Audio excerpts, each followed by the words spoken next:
여러분 안녕하십니까? 2018 N포럼 진행을 맡은 윤순아입니다. 인사드리겠습니다. 감사합니다. 사실 평소에는 일하느라 너무 바빠서 동료들의 얼굴 볼 시간도 없었던 것 같은데요. 오늘 같이 일하는 동료들과 함께 N포럼에 찾아주셔서 너무너무 반갑고 환영합니다. 저희 오늘 행사는요. 아산 프론티어 아카데미 동문회인 N스퀘어가 주최하고 N포럼 준비위원회가 주관하고 있습니다. 그리고 아산 나눔재단에서 후원하고 있는 행사입니다. 사실 2월부터 오늘까지 저희 준비위원회에서 다양한 주제와 노력으로 재밌게 한번 꾸며봤습니다. 5시 반까지 잘 즐겨주시면 좋을 것 같습니다. 사실 저희 준비위원회는요, 아카데미 수료한 동문들이 각자의 일터가 다 있습니다. 그리고 각자 대부분이 기관에서의 실무 책임자급에 있는 리더들이다 보니까 사실 기관에서의 일정도 소화하기가 굉장히 힘든 사람들인데요. 퇴근 이후에 항상 저희는 월요일마다 모여서 카페나 식당이나 회의실을 이용해서 쫓겨날 때까지 토론하고 얘기하고 논의하고 그러면서 오늘 이 행사를 준비하게 되었습니다. 저희가 사실 행사를 준비하는 전문가들은 아니기 때문에 다소 부족한 점이 많이 있을 수도 있습니다. 동료들이 함께 준비하고 고민한 주제를 가지고 마련한 행사이니까 같은 동료의 입장에서 함께 참여해 주시는 것이 저희를 도와주시는 것 같습니다. 오늘 이 행사는요, 실시간으로 여러분들 이벤터스의 문자를 받으셨죠? 등록 접수하고 나면 안내받으신 문자 또는 프로그램북 뒤편에 보면 QR코드가 있습니다. QR코드로 들어가시면 실시간으로 강사님들의 자료를 볼 수도 있고요. 또 강사님들에게 들으면서 궁금한 점들을 질문으로 올릴 수도 있습니다. 그걸 통해서 소통할 수 있는 장비를 좀 준비를 했습니다. 그리고 오늘 이 행사는 아산 나눔재단 페이스북 페이지로 저희가 생중계되고 있습니다. 여러분의 얼굴들이 지금 실시간으로 온라인상 생중계되고 있습니다. 신청하실 때 영상과 사진 촬영에 대한 동의들을 하셨기 때문에 저희가 그 동의를 기반으로 해서 지금 상영되고 있습니다. 모르셨죠? 네. 오늘 여기 자리에 참석하지 못한 동료들을 위해서 페이스북 페이지 공유하기 한번 해주시죠. 네.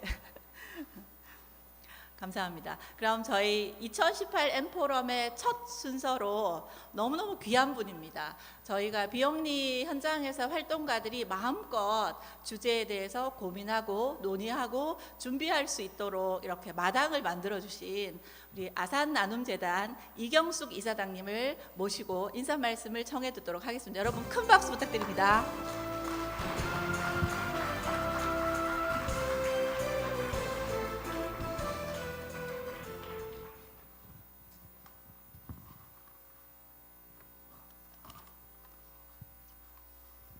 여러분 안녕하세요. 무더운 여름날 이처럼 2018 N포럼에 참석해 주신 모든 분들께 감사 인사드립니다. 그리고 지난 5개월 동안 매주 월요일 저녁에 만나서 식당에서 나가라고 그럴 때까지 혼신의 힘을 다해서 이런 준비를 해주신 준비위원회 윤순아 위원장님과 그리고 14명의 위원들 진심으로 감사드립니다. 또한 이러한 주제에 맞도록 오늘 주제가 참 멋있지 않아요? 시티적절한 그런 주제인데 N개의 연결, N개의 세상, 비영리 어떻게 연결하고 협업할 것인가, 이 주제에 맞게끔 다양한 세션이 지금 열릴 거예요. 그 세션들을 이끌어 가실 김윤미 C 프로그램 대표님, 그리고 윤지영 지금 오게닉 미디어 랩 대표님, 그리고 UN 세계 식량계획 한국사무소 소장님 지금 오셨나요? 이명준 대표님, 이명준 소장님, 예. 그리고 무엇보다도 오늘 기조 강연으로 빛을 내주실 서울대학교 이재열 교수님 진심으로 감사드립니다. 요즘 화두로 여러분들이 익숙한 것이 인공지능, 로봇 기술, 생명과학 이런 단어들일 거예요. 이 단어들이 결국은 4차 산업혁명의 그 기반이 될 수 있는 그러한 내용들이고, 사실은 초연결 사회가 이러한 4차 산업혁명의 기반이 된다고 생각합니다. 이러한 초연결성의 확대, 이것이 지금 우리의 관심사인데, 사람과 사람을 연결하고 사람과 사물을 연결하고 사물과 사물을 연결하는 것은 앞으로 더 촉진되고 그리고 더 확대되지 않을까 이렇게 보여집니다.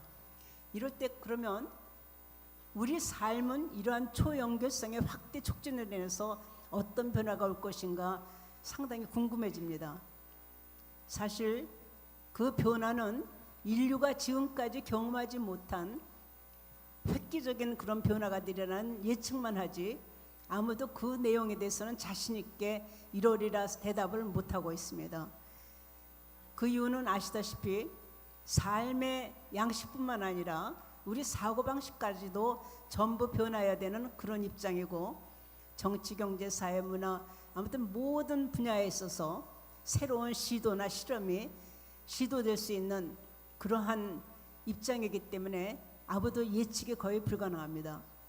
그렇다면 우리 비영리 분야에서는 이러한 급격한 변화에 대해서 어떻게 대처해야 될까, 이런 관심과 우려와 그리고 기회에 대해서 생각하시는 분들이 오늘 이 자리에 모여 계시다고 저는 생각을 합니다. 우리는 지금 연결사회에 있다고 했는데 사실은 초지능사회, 초연결사회, 그리고 융합사회로 특징짓는 것이 4차 산업혁명 시대이기 때문에 이런 변화에 앞장서서 나갈 수 있다면 오히려 위기를 기회로 맞이할 수 있지 않을까 생각을 합니다. 오늘 그런 면에서 우리가 2018년 M포럼이 정한 주제는 정말 시의적절했구나 이런 생각을 할 수밖에 없습니다.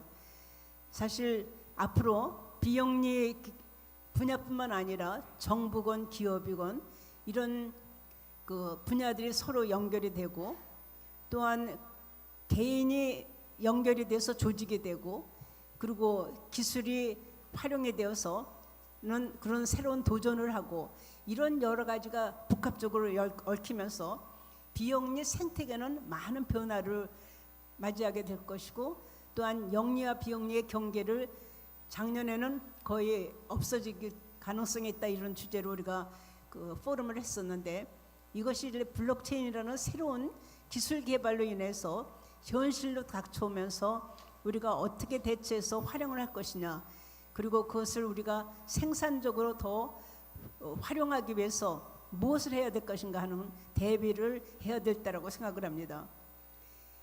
이렇게 시대에 맞춰서 정말 시의적절한 주제들을 구상하고 그리고 이것을 실천에 옮기는 이런 M포럼을 만들기까지는 우리 아산 프론티어 아카데미 동문들의 리더십과 열정과 그리고 헌신이 있지 않으면 불가능하다는 그런 생각이 듭니다.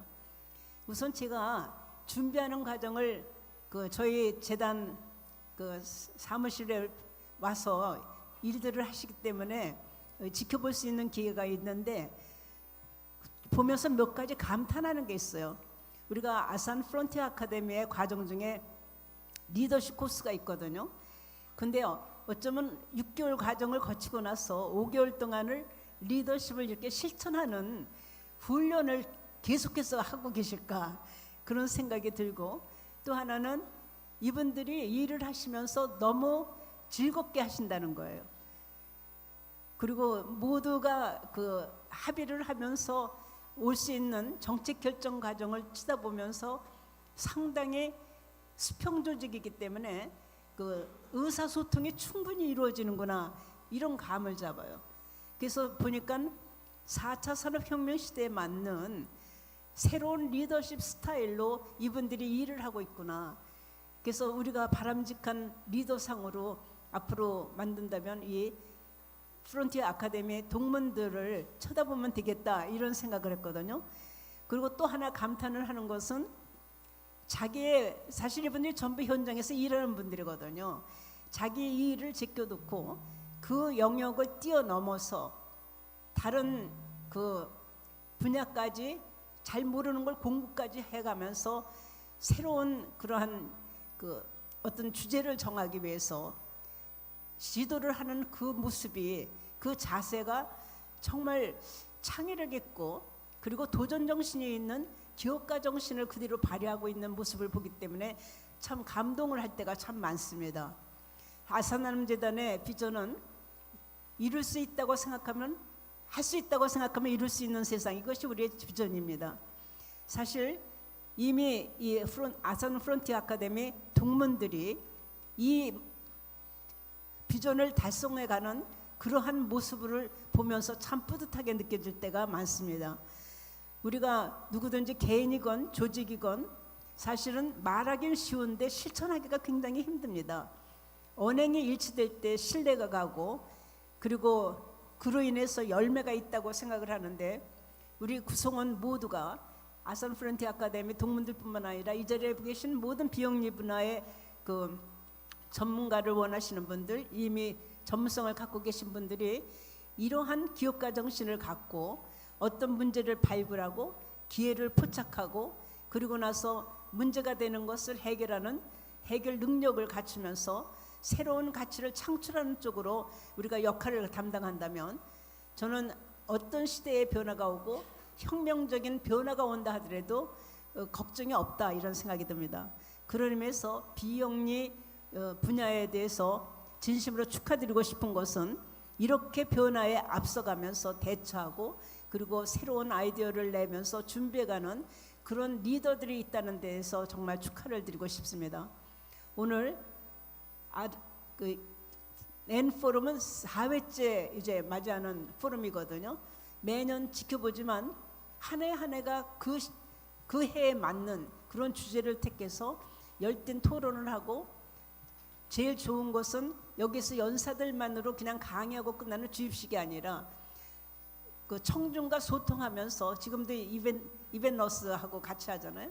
그래서 그런 질의응답을 같이 하고 함께 호흡하면서 포럼을 이끌어가는 특징이 있습니다. 저는 이러한 모습이 결국은 앞으로 우리나라를 뿐만 아니라 전 세계가 서로 연결되고 그리고 서로 소통하면서 우리의 발전을 향하는 그러한 이정표를 보여주는 계기가 되지 않나, 이런 생각이 듭니다. 그래서 오늘 이렇게 참석하신 모든 분들이 함께 생각하고 함께 즐기고 함께 열매를 따는 그러한 좋은 포럼으로 성공하기를 바라면서 인사 말씀에 대합니다. 고맙습니다. 네, 감사합니다. 이사장님께서는 N포럼의 취지와 목적, 주제에 대한 적절성까지 모두 잘 알고 계시고 언급해 주셔서 감사합니다. 네, 저희가 여기 잠시 저 화면 중앙으로 왼쪽을 좀 봐주시면 뭔가 타이핑이 계속 되고 있는 걸 보이실 겁니다. 저희 N포럼이 운영되는 준비하는 과정에서 요소요소의 다양한 가치를 좀 담기 위해서 저희가 노력을 했었는데요. 오늘 진행되는 모든 강의의 그 내용들은 텍스트로 지금 실시간 기록이 되고 있습니다. 저희 다 정리된 것들은 N포럼이 끝나면 다시 참가자분들한테 이메일로 전송할 예정이고요. 저렇게 타이핑하는 분을 저희가 그 속기사분을 섭외했는데요. 그분은 청각장애인들을 위한 타이핑을 하는 협동조합과 연계해서 저희가 진행하고 있습니다. 그리고 작년에는 그 실시간 질문을 올리는 심플로우라는 프로그램을 소개하면서 N포럼을 했었던 거 기억하시죠? 그래서 올해는 또 다른 프로그램인 이벤터스라는 프로그램을 가지고 비영리 현장에서도 한번 적용해 보십사 하는 예시를 저희가 함께 진행하고 있습니다. 그럼 본격적으로 일부 연사님들을 모셔볼 텐데요. 저희 N개의 연결, N개의 세상이라는 주제로 비영리는 어떻게 연결하고 협업할 것인가라는 주제로 세 분의 연사님을 모셨습니다. 그 첫 번째 연사님을 무대로 모실 텐데요. 개인과 개인의 연결을 이야기해 주실 오가닉 미디어 랩의 윤지영 대표님을 무대로 모시겠습니다. 여러분 큰 박수 부탁드립니다.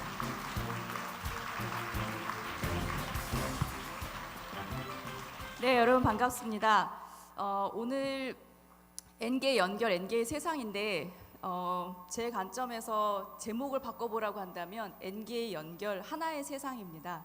왜 그러한지 네트워크 관점에서 어떻게 하나의 세상으로 우리가 다시 바라볼 수 있는지 좀 이야기하는 시간을 갖게 될 것 같은데요. NGO라는 조직을 넘어서 조직 없는 조직화라는 다소 황당한 제목을 가지고 제가 오늘 나왔어요. 이게 어떤 내용인지 하나씩 알아갈 건데 오늘 오후에 이제 1시간 정도 후에 월드비전과 함께 그 워크숍 세션이 있어요. 오늘 이 세션은 20분 저의 강의는 그 세션의 티저라고 생각하시면 되고요. 여기서는 개념만 조직 없는 조직화가 어떤 것이고 하나의 유기체로서 네트워크를 만들어간다는 것이 네트워크를 체험한다는 것이 어떤 것인지 우리가 흔하게 연결이라고 하는 단어를 참 많이 쓰잖아요. 그런데 이 연결이라는 것은 주어지는 것이 아니라 정말 단 한 개의 작은 링크 한 개 만드는 게 너무나 어렵고 그 작은 그 링크 만드는 것을 무한히 계속 꾸준히 지루하지만 계속 반복함으로써 어느 순간에 네트워크의 이펙트를 나타낼 수 있고 그것이 성장하는 그런 것들을 체험하는 과정이라는 이야기들을 오늘 나누고 싶어요. 그래서 그거에 대한 어떤 이론적인 개념적인 좀 배경을 오늘 설명을 드리고 내려가도록 하겠습니다.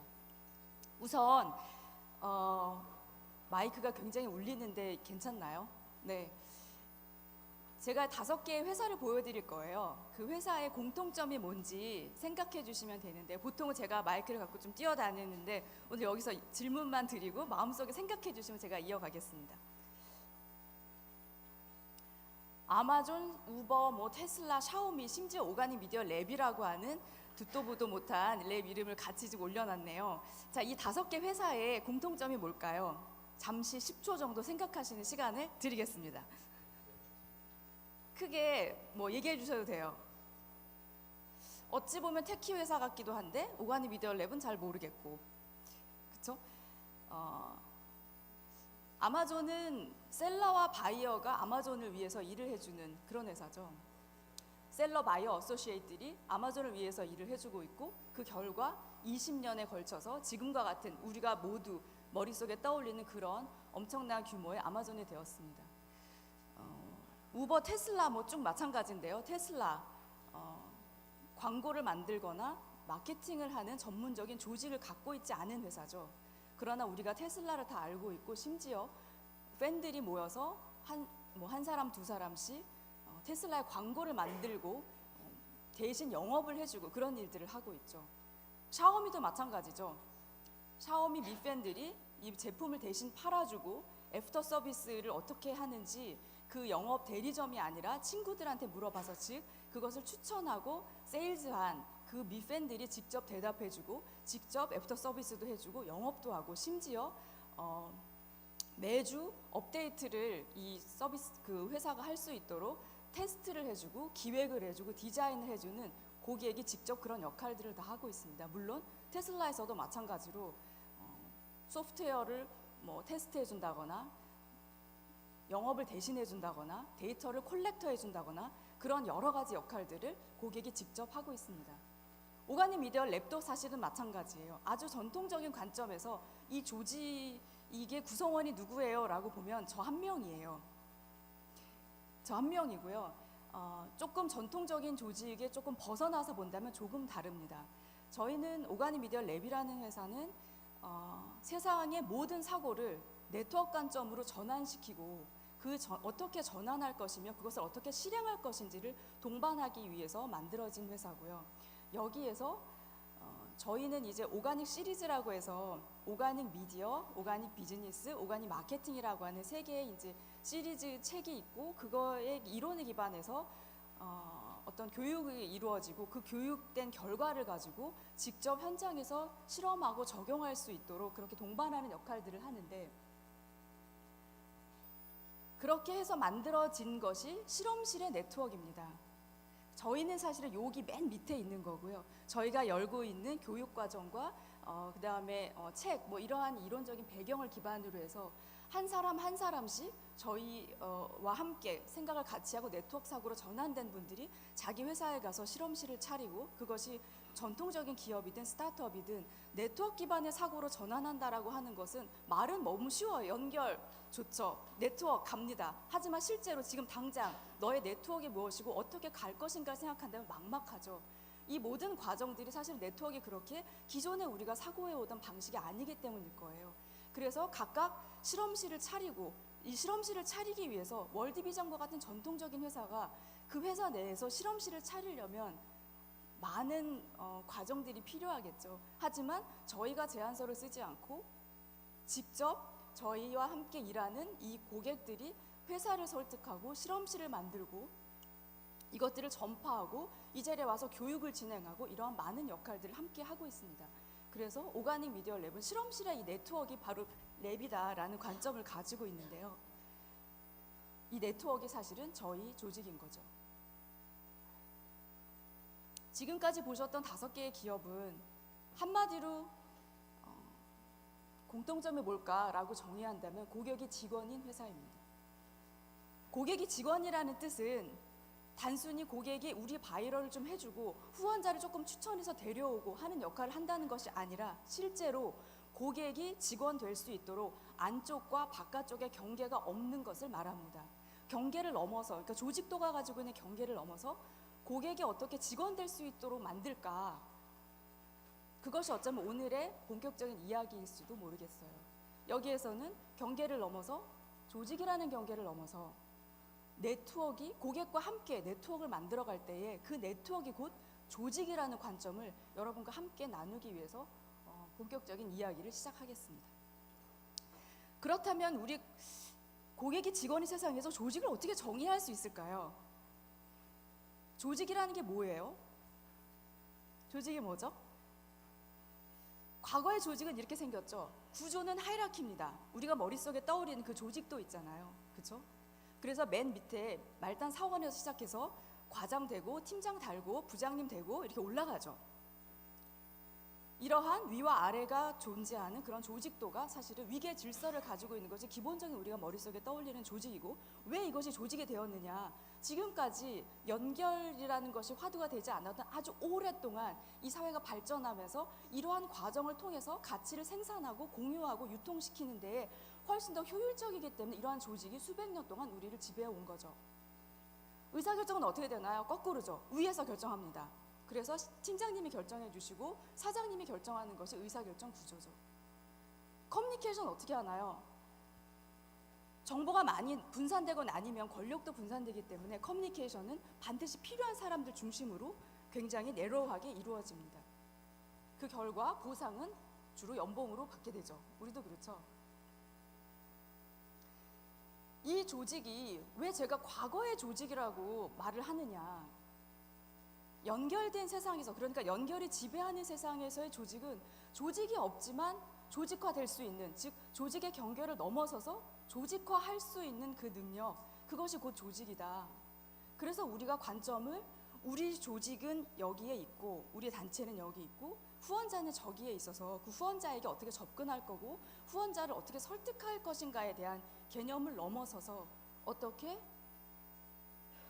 조직이라는 경계를 넘어서 함께 고객과 함께 조직화해 나갈 것인가 라고 하는 관점으로 넘어오게 된다는 거죠. 이 정의를 조금 살펴보면요, 이 안에서는 하이라키가 아니죠. 누구도 통제하지 않지만 그러나 모두가 통제할 수 있습니다. 한 사람이 권력을 쥐고 통제하지 않아요. 하지만 모두가 통제할 수 있고, 각자 일하지만, 즉 각자 독립적으로 자기 일을 열심히 함에도 불구하고 사실은 그것이 서로를 위해서 일하는 결과가 되며, 그 결과 얻게 되는 것은 후원금이 아니라 신뢰 네트워크를 자산으로서 얻게 되는 것이고, 그 신뢰 네트워크가 성장하면 할수록 그 성장의 선순환이 이루어지면 질수록 우리가 원하는 결과도 함께 돌아오는 이러한 구조를 조금 조직화해서 이야기할 수 있을 것 같고요. 조금 더 구체적으로 그 구조를 살펴보면 조직 없는 조직화의 전제는 투명성이에요. 그것이 정보의 흐름이든 소유권이든. 과정은 고객이든 전통적으로 후원자든 혹은 도움을 받는 사람들이든 혹은 우리 월급을 받고 일하는 직원들이든 파트너든 그 누구든지 간에 오직 한 방향을 보는 것으로 모아져야만 합니다. 이것이 굉장히 어려운 과정이고요. 이것을 어떻게 해나갈 거냐라고 하는 것들 20분 동안 저한테 이런 얘기를 하라 그러면 오늘 제가 이 자리에 오지 못했을 거고요. 다행히 끝나고 워크숍 세션이 일단은 2시간 동안 있고 조금 사례와 그런 구체적인 이야기들을 나눌 수 있어서 오늘 이거를 함께 공유할 수 있게 된 것 같아요. 세 번째는 그 결과가 신뢰 네트워크다라는 거죠. 첫 번째 그 투명성을 좀 살펴보면요. 시간이 어디 있다고 했는데 안 보이네요. 투명성을 살펴보면 첫 번째, 투명성이 뭐예요? 야, 투명해야 돼. 이게 뭔가요? 첫 번째는 겉과 속이 같은 걸 말하죠. 겉과 속이 같다는 건 뭐예요? 말하는 나와 실제 생각하는 나, 내가 생각하는 것과 행동하는 것, 내 말과 행동이 일치하는 것을 말해요. 내가 겉과 속이 다른데 어떻게 고객이 후원자가 우리를 위해서 일해주겠어요? 후원자가 우리를 위해서 일해준다는 것은 후원금만 내는 걸 말하는 게 아니잖아요. 정말 직원처럼 일하는 것을 말합니다. 월드비전은 어떻게 후원자를 직원처럼 일하게 만들려고 노력하고 있는지를 조금 공개를 해드리려고 하는 거고요. 두 번째는 안과 밖에 경계가 없다. 지금까지 말씀드린 것처럼 우리의 조직도 안에 갇혀 있지 않고 고객과 함께 조직화한다는 관점에서 사고를 전형적으로 다시 시작한다는 거죠. 그리고 그 누구도 정보를 독점할 수 없다. 보통은 못 믿겠어 요즘의 단체들을 라고 하면 도대체 어디까지 공개해야 돼? 라는 관점을 가집니다. 이것은 내가 정보를 가지고 있고 어디까지 노출할 거냐를 디그리를 결정하는 의사결정을 하게 돼요. 그것이 아니라 우리가 고객과 함께 투명하게 일함으로써 우리는 그냥 일했을 뿐인데 이 기록이 투명하게 드러나져 버리는 그러한 과정 속에서 우리가 체험하고 이것들을 체득하면서 해나가야 된다는 거죠. 아마도 오늘 이야기 나올 블록체인의 경우도 이것들을 가능하게 하는 기술적인 관점 중에 하나입니다. 그 다음에 그 결과, 우리 모두 그렇잖아요. 우리가 한 행위의 그 기록, 그것이 결국 나의 정체성을 만들고 결국은 이렇게 인터랙션 하면서 고객과 함께 후원자와 함께 만들어간 그 연결의 그 결과, 그것이 투명하게 보여지고 그 기록이 결국은 우리 조직을 정의하게 된다는 거죠. 이러기 위해서는 반드시 필요한 것이 한 방향을 보는 겁니다. 어떻게 하면 고객과 내가, 후원자와 내가 한 방향을 볼 수 있을까요? 어떻게 하면 고객이 나를 위해서 일해줄까요? 그 바쁜데 돈만 내는 것도 아니고 직접 프로젝트도 같이 빌드하고 뭐 마케팅도 하고 영업도 하고 추천도 해오고 뭐 온갖 것을 지금 다 고객이 하기를 바라는 거거든요. 어떻게 그렇게 할 수 있을까요? 그 바쁜 고객이. 왜냐하면 우리는 오직 고객의 문제를 해결하기 위해서 존재하기 때문이에요. 여기서 고객은 이 오디언스에서는 두 차원이 있겠죠. 하나는 후원자 사이드가 있을 것이고 하나는 도움을 필요로 하는 분들이 계실 거예요. 지금까지 우리는 그 도움을 필요로 하는 분들의 문제를 해결해 주기 위해서 100% 포커스 되어 온 것 같아요. 그리고 후원자는 우리는 너무나 좋은 일을 하기 때문에 후원을 열심히 해주면 우리는 열심히 정말 정직하게 우리 일을 하고 있다. 왜 믿어주지 않을까? 이제 이런 스토리가 되는 거죠. 그러나 고객이 우리를 위해서 일을 해야 되는 세상이 이미 왔다면, 이미 그런 일이 벌어지고 있다면 비영리에서는 어떻게 이것을 받아들일 것인가? 후원자의 문제 해결을 어떻게 해줘야 되는지, 후원자의 문제가 무엇인지부터 다시 정의하는 시간이 필요하다는 거죠. 우리가 생각한 것보다 그렇게 쉽지 않더라고요. 후원자의 문제가 뭐 있어? 어디다가 후원해야 될지 모르니까 이제 우리가 사업을 잘하면 후원자가 잘 선택해서 우리가 이걸 우리한테 돈을 주면 이걸 우리가 잘 써주면 문제가 해결되는 거 아닌가? 그렇게 생각했는데 보니까 그렇지가 않더라고요. 그래서 훨씬 더 깊게 본질적으로 후원자의 문제가 무엇인지 파헤치고 그것을 어떻게 하면 해결해 줄 것인가로 100% 우리의 역량을 포커스할 때 고객은 그제서야 직원 됩니다. 그래서 각자 일하지만 모여서 한 데스크에서 한 방에서 일하지 않지만 각자 일하지만 이러한 연결들이 네트워크를 만들고 그 네트워크의 성장함에 따라서 그 네트워크의 파워가 또 다른 고객을 직원되게 만들고 그 안에서 만들어진 그 가치가 또 더 다른 고객을 데려오게 하는 그러한 선순환이 일어난다는 거죠. 그 결과 얻게 되는 것은 신뢰입니다. 신뢰라는 것은 두 가지 차원이 있어요. 신뢰가 신뢰가 지금 목적과도 같다라는 얘기를 하고 있는 건데, 우리가 일을 함에 있어서 신뢰로 전제로 한 신뢰라는 것은 우리가 이것을 시작 단계에서는 첫 번째, 내 동료를 100% 믿어야만 가능하죠. 우리 멤버에 대한 신뢰가 없이는 일할 수 없어요. 그 어느 때보다 100% 우리 동료에 대한 신뢰가 필요합니다. 그런데 그 동료가 누구냐? 내 옆 데스크만이 아니라는 거죠. 네. 하나의 또 다른 차원은 후원자도 우리 동료인데 후원자에 대한 신뢰에서 출발해야 됩니다. 저희가 월드비전과 일을 하면서 후원자가 적극적으로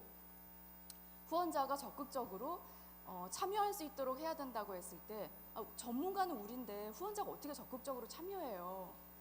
아수라장 되는 거 아닌가요? 라고 하는 우려가 있었어요. 그런데 실제로는 신뢰를 전제로 하지 않으면 아무것도 함께 일할 수 없다. 그런데 두 번째 차원은 뭐냐면, 그러나 이걸 규모를 키우기 위해서는 처음에 신뢰를 전제로 네트워크를 만들어 가고, 그러나 이 규모가 커질 때에는 한 명 한 명 그 오퍼레이터가 누군지 몰라도 한 사람 한 사람을 신뢰하지 않아도 시스템에 의해서 신뢰할 수 있는, 예를 들면 블록체인과 같이 컴퓨테이션에 의해서 신뢰할 수 있는 이러한 규모를 만드는 신뢰까지 나아갈 수 있다. 두 가지 차원이 다 필요하다라는 거죠. 그러면 어떻게 시작해야 돼요? 이제 4분 남았다고 하니까 어떻게 시작해야 돼요? 그래서 요 시작을 어떻게 하는 것만 딱 말씀을 드리고 이따가 1시간 후에 저기서 봬요. 어떻게 시작해야 돼? 우리가 알고 있는 것을 언런하면서부터 시작했으면 좋겠어요. 우리가 보통 최적화를 얘기하죠. 옵티마이제이션, 우리가 알고 있는 것으로부터. 그래서 뭐 메시지를 전달할 때도 옵티마이제이션, 미디어 채널 다 동원해. 어디까지? 이런 것이 아니라 우리가 배웠던 것을 언런함으로써 다시 시작한다라는 거죠. 이거 너무나 뼈아프게 어려운 과정이에요. 그 시작을 하려면 문제에 대한 새로운 정의부터 출발해야 합니다. 굉장히 시간이 오래 걸리는 과정인데요. 예시 하나, 한 2, 3분 남았을 것 같은데 예시를 빠르게. 이런 문제를 가지고 오세요. 보통은 모금이 예전 같지 않다, 매출이 예전 같지 않다, 후원자들이 서로 잘 추천 인제는 안 해줘, 우린 너무 정직한데 신뢰를 잃고 있는 것 같아, 우리가 정말 10년 뒤에도 존재할 수 있을까? 모금 시장은 점점 더 커진다는데, 이런 이야기들을 다 하고 계신 거죠. 이게 지금 어떻게 하면 신뢰를 얻을 수 있을까라고 우리의 문제를 정의한 거예요. 그런데 이 문제가 어디에 있냐면요, 지금 이 문제는 기존의 선형적인 밸류체인에 의한 문제거든요. 그러니까 우리가 여기 있고 여기서 가치를 만들잖아요. 프로덕트를 만들고 컨텐츠를 만들고 광고를 만들어서 타겟한테 보내면 이 타겟이 수렴해서 우리한테 돈을 내는 이런 과정은 각각의 영역이 다 사일로로 구분되어 있고 그 경계가 명확하며 선형적으로 가치를 한 방향으로 전달함에 있어서 가치가 전달되고 그 가치가 전달될 때에 각각의 단계에 있는 사람들은 각자 자기 방향만 보고 있는 거예요. 자기 일만 하는 거죠. 그러니까 목적들이 다 다른 거죠. 이제 그 과정을 조금 다시 함께 이제 가게 됐고요. 이 과정을 통해서 문제를 다시 한번 정의했어요.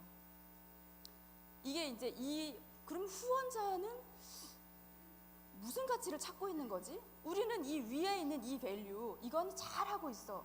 그런데 이걸 기반으로 한 후원자가 찾고 있는 그 가치는 도대체 뭐지로 다시 깊게 들어가 보는 시간을 아주 오랫동안 가졌어요. 오늘은 20분 안에는 이 답은 나오지 않고 이 답은 1시간 후에 티저니까. 그래서 우리의 문제로부터 후원자의 문제로 문제를 전환함으로써 모든 전략적인 사고와 해야 되는 일들이 다 실행이 다 바뀌게 됐다. 결국은 이렇게 됐을 때 한 방향을 볼 때 모든 파트너들이 단 한 방향을 서로 보면서 일할 때 이것이 살아서 움직이는 네트워크로서 작동하더라라는 겁니다. 살아서 움직이는 네트워크라고 제가 했어요.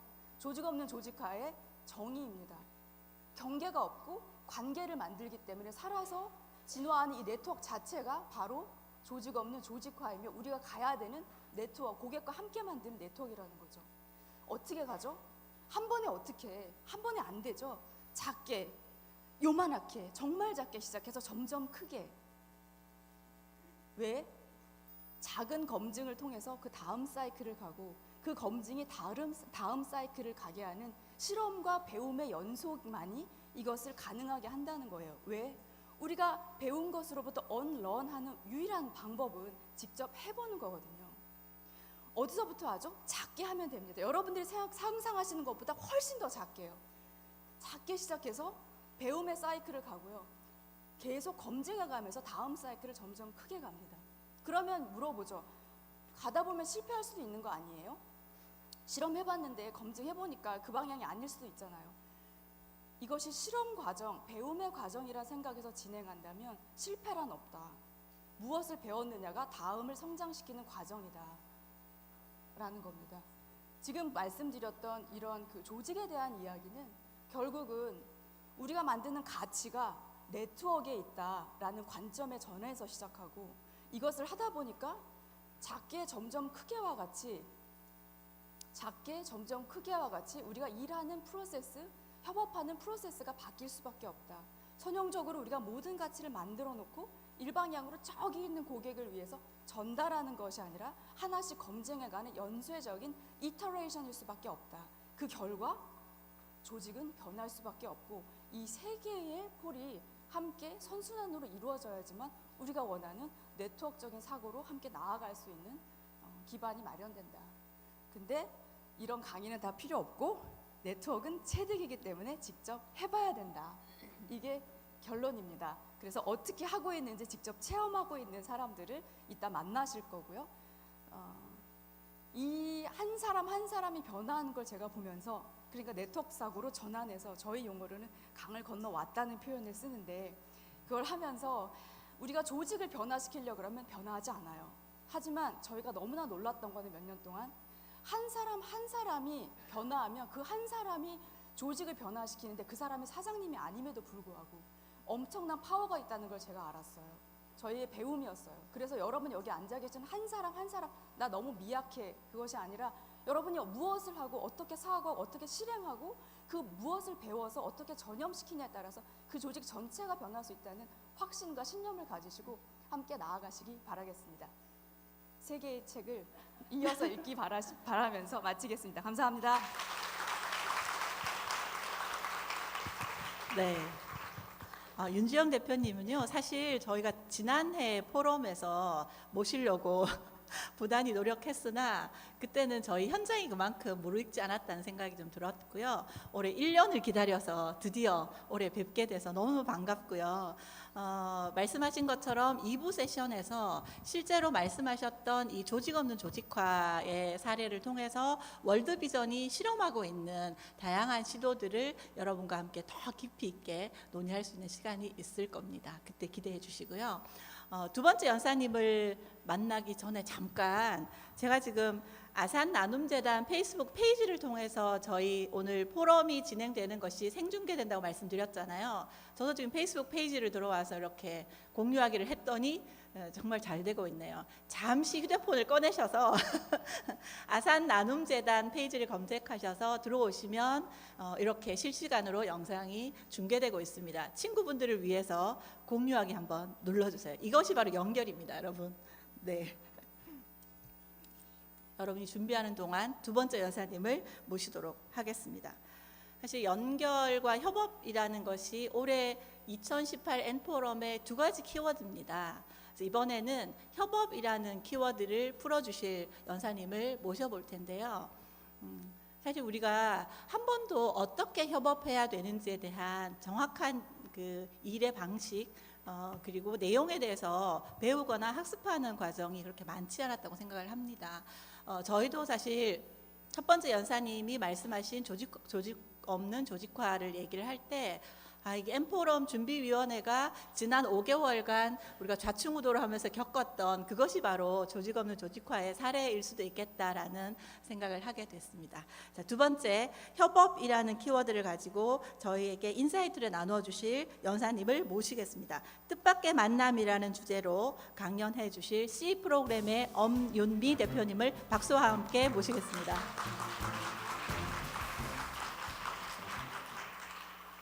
안녕하세요. 네, 안녕하세요. 저는 C 프로그램의 엄윤미라고 합니다. 오늘 초대해 주셔서 정말 감사하고요. 처음에 이 포럼의 취지를 들었을 때 굉장히 놀랐습니다. 그래서 좋은 프론티어 강의를 들으신 분들이 동문회를 만들고 또 거기서 다른 사람들을 위해서 포럼을 연다라는 게 정말 배워서 남주는 분들이구나. 되게 훌륭하시다라는 생각을 했고요. 그렇다면은 그 정신에 맞게 저도 제가 배우고 있는 것들을 나눠야겠다라는 마음으로 참석을 하게 됐습니다. 제가 C 프로그램은 잠시 후에 소개드리겠지만 몇 년 되지 않은 조직이에요. 그래서 저희가 뭔가 이론적으로 정리가 됐거나 이게 정답인 것 같아요 라고 말씀드리기는 아직 섣부른 것 같지만 배우고 있는 과정을 나눈다는 마음으로 대화 나누려고 하고요. 그래서 오늘 첫 20분은 주로 저희가 하는 일에 대한 소개 그리고 협업에 대해서 갖고 있는 생각에 저도 티저 정도를 드릴 것 같고요. 그 2부에서는 실제 협업의 현장에서 정말 치열하게 같이 일하고 있는 저희 프로젝트 매니저들하고 같이 작은 방에서 얘기 나누는 시간 가지려고 하고 있습니다. C 프로그램이라는 회사에 대해서 혹시 들어보신 분들이 계신가요? 저희 회사를 처음 들어보시는 분? 역시 많으시군요. 저는 상처를 받지 않습니다. 네. 저희가 굉장히 낯선 생긴 지 얼마 안 된 기금인데요. 저희는 2014년에 5분의 창업자들이 마음과 또 돈을 함께 모아주셨습니다.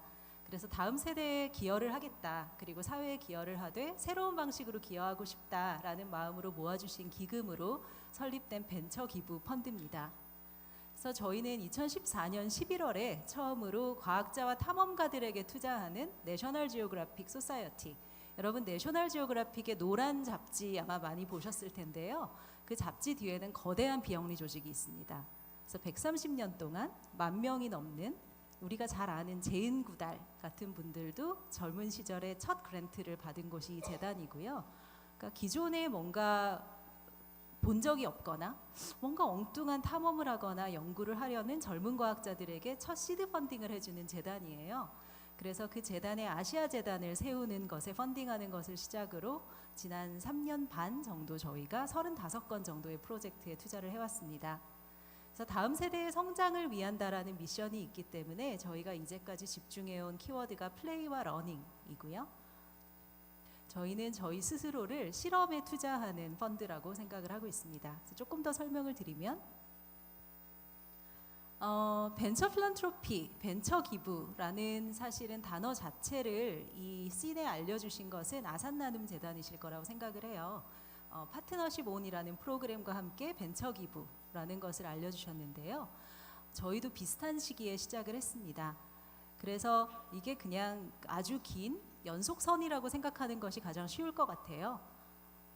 돈을 벌기 위한 투자가 있고요. 그리고 저희 재단들이 어떤 임팩트를 위해서 지원을 하는 경우가 이분법적으로 저희가 생각하기 쉽지만 사실은 연속성에 있다고 생각합니다.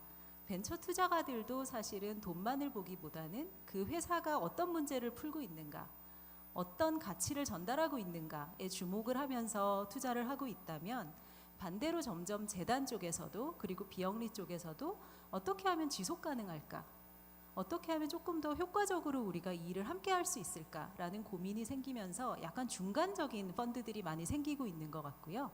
그래서 저희는 재단과 어떤 벤처 캐피탈의 중간적인 존재라고 저희를 스스로를 생각하고 있습니다. 그래서 재단들이 많이 하듯이 저희도 그랜트를 많이 사용을 하고요. 하지만 그 돈을 집행하는 방식이나 그리고 기대하는 바나 그리고 마일스톤을 함께 챙기는 것 등등은 벤처 캐피탈들에게 많이 배워서 일을 하려고 하고 있습니다. 그래서 저희는 후원금도 사용하고 대여금도 사용하고 그리고 지분 투자도 집행을 합니다. 그래서 돈의 성격에 상관없이 저희가 보고자 하는 임팩트를 내기 위해서 가장 필요한 실험이라고 생각한다면 그 실험에 투자를 하고 있습니다. 그래서 여기까지 설명을 드리면 비영리 조직에만 투자를 하느냐는 질문을 많이 하시는데요. 실제로 저희 35건의 프로젝트를 보면 그렇지는 않습니다. 그래서 최근에 저희와 같은 방식으로 돈을 쓰는 그 유럽에 있는 협회에서 정의를 다시 내린 것이 SPO라는 정의를 하셨더라고요. 그래서 그 법인격이 무엇이든 그리고 매출을 발생시키든 아니든 중요한 것은 사회적인 어떤 목적성을 가지고 있는 일이라면 그것에 투자한다라는 마음으로 다양한 투자를 저희도 함께 하고 있습니다. 그래서 저희가 크게 플레이와 러닝이라는 두 개의 키워드를 말씀드렸는데요. 이제까지 해왔던 프로젝트는 예를 들면 이런 것들이 있습니다. 놀이의 공간과 환경에 저희는 주로 집중을 하고 있어요. 저희가 놀이 전문가거나 컨텐츠 전문가는 아니지만 어떤 공간이 필요한 건가, 어떤 환경을 제공할 수 있는 건가에 대한 실험은 같이 해볼 수 있다라고 생각을 해서 위에 놀이의 공간이나 놀이의 기회 쪽에 투자를 했고요. 예를 들면 아이들이 뛰어다니면서 그림을 감상할 수 있는 어린이 미술관이라거나 그리고 학교 앞에서 언제든지 오갈 수 있는 그리고 뭔가를 배우는 게 아니라 내가 만들어 볼 수 있는 작업실이라거나 그리고 선생님이랑 같이 공룡 이름을 외우러 가는 것이 아니라 박물관에 가서 공룡 밑에 텐트를 치고 부모님과 같이 야영을 해볼 수 있는 박물관 프로그램이라던가 이런 환경에 투자를 해오고 있고요. 그 과정에서 느낀 게 생각보다 우리 사회에 어린이들을 위한 공간에 대한 대화가 많지 않다라는 생각을 했어요. 그래서 어떤 대화들이 시작될 수 있지? 우리가 한 실험들로는 또 어떤 얘기들을 꺼낼 수 있지? 라는 생각으로 스토리텔링이나 연구도 같이 진행을 하고 있습니다. 예를 들면 역세권은 있고 학구는 있는데 아이들이 뛰어놀기 좋고 잘하기 좋은 놀세권은 왜 없지? 라고 해서 놀기 좋은 동네는 뭐지? 라는 거를 도시 전문가들하고 같이 연구를 한 프로젝트가 방금 마무리가 됐고요. 그리고 놀이터를 짓자고 오시는 지자체들은 많으신데 정말 그 도시의 아이들에게 제일 필요한 게 큰 놀이터가 맞나? 라는 의문에서 시작해서 놀이터를 전수조사해보고 거기서 필요한 것들을 같이 분석하는 프로젝트도 최근에 진행을 했습니다. 그래서 얼핏 들으면 프로젝트 이름치고 참 신기하구나 라고 생각할 만한 그런 새로운 리서치나 또 스토리텔링 그리고 아카이브 같은 프로젝트들을 해오고 있고요. 러닝펀드는 저희가 그 놀이공간에 투자를 하다 보니까 어느 순간 조금 공허해졌던 것 같아요. 사실은 아이들에게 놀이가 중요한 만큼 배움의 즐거움 또 성장하는 기쁨도 이어져야 되지 않을까라고 생각해서 저희는 러닝펀드를 그 다음 해에 시작을 했고요. 크게 4가지로 투자를 하고 있습니다. 첫 번째 2가지 위딘스쿨과 아웃오브스쿨이 저희가 가장 시작하는 지점에서 집중했던 쪽이에요. 우선은 저희는 선생님들의 힘을 믿습니다. 그래서 아이들이 주도하는 교육이라고 해도 선생님이 어떤 자세로 교실을 열어주시느냐가 중요하다고 생각하기 때문에 새로운 것을 시도해 보시려는 선생님들이 힘이 빠지지 않으셨으면 좋겠다라는 생각에서 선생님들이 하시는 혁신에 투자를 제일 빨리 했고요. 하지만 기존 학교에서는 받기 힘든 교육들이 있더라고요, 여전히. 예를 들어 디자인 띵킹이라던가 메이킹이라던가 인문학에 대한 거라던가 예술이라던가 같은 것들은 학교 밖에 있는 교육자들하고 같이 하는 프로젝트에도 투자를 해왔습니다. 그렇게 2개에다가 집중을 하다 보니까 올해부터는 아래 2가지에 조금 더 관심이 가고 있는 것 같아요. 그래서 프로그램도 많이 해봤고 학교 안에서의 변화에도 투자를 해봤는데 사실은 정말 중요한 거는 가장 아래에 있는 실제 학생들이 선택할 수 있는 어떤 단단한 선택지가 필요한 게 아닐까라고 생각을 해서 그 거꾸로 캠퍼스라는 무학년제 학교에 투자를 하고 있고요. 이 학교에서는 40명의 아이들이 고등학교 과정을 학년도 없이 15살부터 19살 사이의 아이들이 모두 함께 프로젝트 베이스로 공부를 하고 있습니다. 그래서 실제 그런 학습이 맞다라고 생각하고 그렇게 배우면서 크고 싶은 친구들이 선택해서 갈 수 있는 학교가 있어야 되는 게 아닐까라는 생각으로 선택지에 투자를 하기 시작했고요. 그리고 저희가 기획한 건 아니고 힘을 보탠 정도긴 하지만 같은 취지에서 파주에 있는 디자인 대한대학인 파주 타이포그라피 학교에도 투자를 하고 있습니다. 이런 식으로 그 플레이 그리고 러닝이라는 키워드로 저희가 한 3년 넘게 투자를 해오면서 만들어낸 것들이 뭐지? 하고 뒤돌아보니까 실험을 하고 있는 것 같습니다. 여전히. 그래서 학생들이 함께 디자인한 배움의 공간은 어떤 모습일까? 그리고 어린이들이 찾는 어린이 미술관, 그리고 매일 아이들이 들락거릴 수 있는 작업실, 그리고 학생들이 스스로 진행하는, 저는 들어갈 수 없는 20살이 넘었기 때문에 그런 인문학 교실, 이런 곳들에 저희가 35개 정도 투자를 해오고 있는데요. 이렇게 쭉 글로 말씀드리니까 지루하시고 이 실험의 정체가 뭔지 조금 잘 모르실 것 같아서 영상을 하나 준비를 했습니다.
흐뭇하신가요? 네. 아마 아이를 가까이서 보신 분들은 아실 거예요. 설정이 불가능한 장면이라는 거 아마 아실 건데요. 아이들이 이렇게 학교 시간에 길을 건너지 않고 학교 바로 앞에 있는 공간을 들락거리면 어떨까라는 것에서 시작한 실험이었고요. 그리고 몇 가지를 더 실험하고 있습니다. 이런 공간이 아이들한테 정말 무료일 수는 없는 걸까? 라는 게 첫 번째고요. 두 번째는 우리가 아이들 공간에 너무 많은 것을 넣으려고 하지 말고 큰 테이블과 다양한 재료와 지켜봐주는 어른들만 있고, 그리고 아무것도 뭔가를 강요하지 않고 마음껏 만들 수 있게 하는 공간은 어떤 모습일까? 이런 것들을 실험을 하고 있습니다. 그래서 실험의 정체는 이런 것이고요. 하나의 프로젝트 안에서도 저희가 보고 싶은 가설들, 이렇게 되면 왜 안 되지? 라고 테스트하고 있는 것들은 여러 가지입니다. 그런데 한 3년 정도 해보니까 5가지 정도를 저희가 배운 것 같아요. 그래서 첫 번째로는 무엇이 당연한 건지를 좀 다시 설정해야 될 것이 많구나라는 얘기를 하고 싶었어요. 아이들에게 공간이 무료면 왜 안 되지? 라는 질문이 사실은 저희가 해볼 수 있는 질문이었다고 생각합니다. 그런데 아이를 키우다 보면 내 아이가 소비자로서는 환대받지만 그냥 아이라서 환대받는 공간이 도시에 생각보다 많지 않고, 그리고 저희가 이문동 공간을 하면서 놀란 것은 부모님들이 무료의 공간에 아이를 보내는 걸 굉장히 불편하게 생각하세요. 너무 낯설게. 그것은 이 사회에서 저희가 아이를 맡길 때는 돈을 지불해야 된다라는 게 너무 당연했기 때문에 어쩌면 한 번도 저희가 무엇이 당연한지에 대해서 얘기해 볼 기회가 없었기 때문이 아닐까라는 생각을 하고 있고요. 그래서 그런 것을 실험과 함께 얘기를 만들어가는 것을 저희의 첫 번째 실험의 의미라고 생각하고 있습니다. 두 번째는 마찬가지인데요. 사실은 이 작업실을 저희가 누군가를 설득하려고 했으면 이해를 하기가 쉽지 않으셨을 것 같아요. 처음에 저희가 이런 프로젝트를 하려고 해요 라고 했을 때 많은 분들이 문화센터처럼 시간마다 수업이 돌아가는 거야? 라고 생각을 하시거나, 아니면 그러면은 미술학원인가? 라고 생각을 하셨지, 그냥 아무 때나 가서 어제 만든 걸 오늘 이어서 만들고 내일도 만들 수 있는 작업실이에요 라고 얘기를 했을 때는 저희에겐 너무 낯선 개념이잖아요. 그래서 직접 보여드리는 것, 그래서 모델을 만들 때 만들어서 보여주는 것이 실험의 두 번째 의미라고 저희는 생각을 합니다. 그런데 사실은 저희가 했던 많은 프로젝트들이 이미 제목만 보면 어디선가 누군가 했던 프로젝트라는 걸 알게 됐어요. 그래서 일을 하면서 느낀 것은 이건 악마도 천사도 모두 디테일에 있구나. 제목만 보면, 특히 우리 같은 비영리 쪽에서 저희가 비영리 프로젝트를 할 때는 제목을 봐서 나쁜 일은 하나도 없잖아요. 다 너무 좋은 일인데 그렇다면은 저희가 느끼는 이 일에 대한 보람 혹은 우리가 볼 수 있는 임팩트의 차이는 결국은 어떻게 하는가에 있겠구나라는 생각을 하게 됐고 그 어떻게의 정체가 사실은 협업이라는 생각을 했습니다. 어떤 계획이고 어떤 플랜을 갖고 일하는가 보다 사실은 누구와 협업하는가에 따라서 그 디테일이 정말 달라지는구나라는 생각을 많이 하게 됐고요. 그 이유는 같이 일하는 사람이 어떤 시선과 관점을 갖고 있는가, 그리고 그 사람이 실제 갖고 오는 역량이 어떤 것인가, 그리고 가장 중요하게는 이 팀과 일했을 때 우리 둘의 혈합에서 끝나는가, 아니면 프론티어 아카데미 분들이 하신 것처럼 남한테도 그것을 열어줄 준비가 된 분인가에 따라서 협업의 결과나 협업의 경험이 퍼져나가는 게 참 다르구나라는 생각을 하게 됐습니다. 그래서 아마 저희가 오후에 지금도 오군요. 조금 이따 하게 될 얘기는 4번에 대한 디테일일 것 같아요. 그래서 저희는 협업할 때 어떤 경험을 했고 사실은 쉽지 않았다는 얘기, 그리고 어떤 것들을 배웠다는 그런 말씀을 드리게 될 것 같고요. 마지막으로는 저희가 자원을 가지고 있었기 때문에 할 수 있었던 일이 많다고 생각합니다. 사실은. 하지만 저희가 자원을 내놓고 실험을 하기는 했지만 실제 실험에 참여한 분들에게 정말 의미가 있었던 것은 그 커뮤니티였다라는 것을 알게 됐어요. 그래서 대부분의 분들이 특징이 있는데 저희랑 같이 하는 분들이 무슨 일을 하는지 설명하기가 되게 어려운 분들이세요. 부모님께 특히. 근데 그런 분들이 한 방 가득 모여 있을 때 생기는 어떤 에너지와 신남과 대화의 어떤 강도와 이런 것들은 사실은 우리가 기금이지만 기금을 드리는 것 외에도 이런 것들의 의미가 있었구나라는 생각을 하게 됐습니다. 그래서 그 협업을 했던 대상들을 제가 한번 쭉 적어봤어요. 처음에는 멋있게 숫자를 하나 적어보고 싶은 욕망으로 세기 시작했는데요. 그냥 N으로 하기로 했습니다. N분의 그 다양한 분들과 협업을 했다. 그래서 어떤 분들과 했는지를 그 대신에 그분들의 태그를 적어보기 시작했는데 정말 다양한 분들하고 일을 했더라고요. 근데 저희 프로젝트를 대략 설명을 드렸는데 혹시 너무 저 사람은 여기 왜 있지? 싶은 이름들이 있으신가요?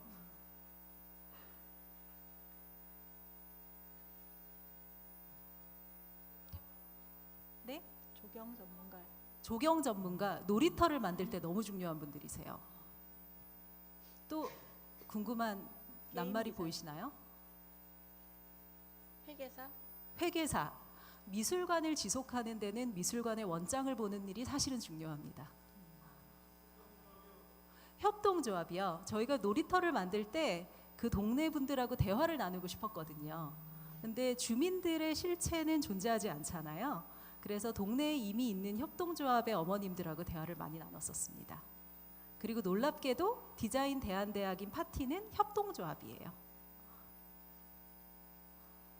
천문대, 네, 저희가 그 공룡 발밑에서 했던 어떤 캠프 같은 것들이 확산이 되기 시작했는데 이렇게 한번 박물관에서 자능 프로그램을 해보니까 박물관 분들도 너무 신이 나셨던 거예요. 그래서 지역에 있는 박물관들이 먼저 같이 한번 해달라고 요청이 들어왔고 가장 좋았던 것은 소백산에 연구자들 외에는 잘 열어주지 않는 천문대가 열어주셨어요.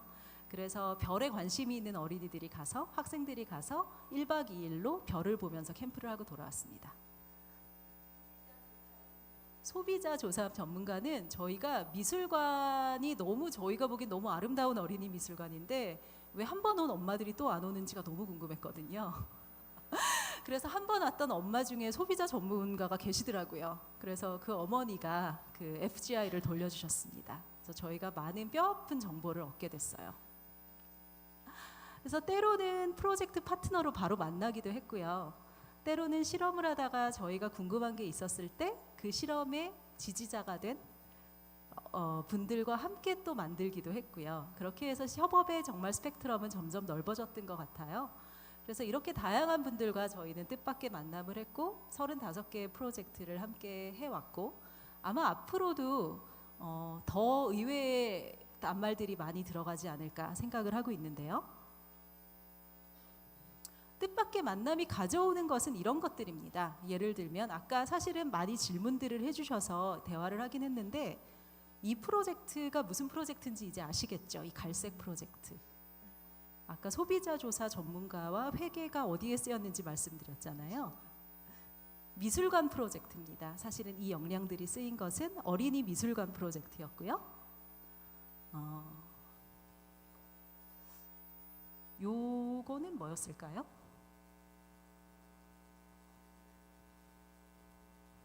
요 프로젝트는 뭐였을까요? 정답 비슷한 목소리가 들렸는데 크게 얘기해 주세요. DD238이요. 비슷한데 네. 좋은 곳이라는 특징이 놀이터 프로젝트였습니다. 왜냐하면은 저희가 놀이터를 요즘은 커뮤니티 디자인이라 그래서 아이들하고 목소리를 듣고 같이 워크숍을 하면서 만들잖아요. 근데 저희가 궁금했던 거는 아이들이 얘기하는 것만 들으면 정말 걔네가 필요한 걸 알 수 있는 건가라는 궁금증이 생겼어요. 저희가 핸드폰의 사용자잖아요, 대부분. 근데 핸드폰의 홈 버튼 하나를 어디에 달지, 어느 정도 강도로 눌러야 할지를 알기 위해서 소비자들을 정말 수없이 연구하고 관찰하고 들여다보는 일들을 UX 디자이너들이 하시는데 왜 우리 미끄럼이랑 시소랑 그네는 그냥 카탈로그에서 갖다가 사는 거지? 라는 질문이 좀 들었었어요. 그래서 UX 디자이너 분들이 100시간 동안 놀이터를 관찰을 하시고 거기서 찾아낸 인사이트로 중랑구 놀이터의 몇 가지 인사이트가 반영이 됐습니다.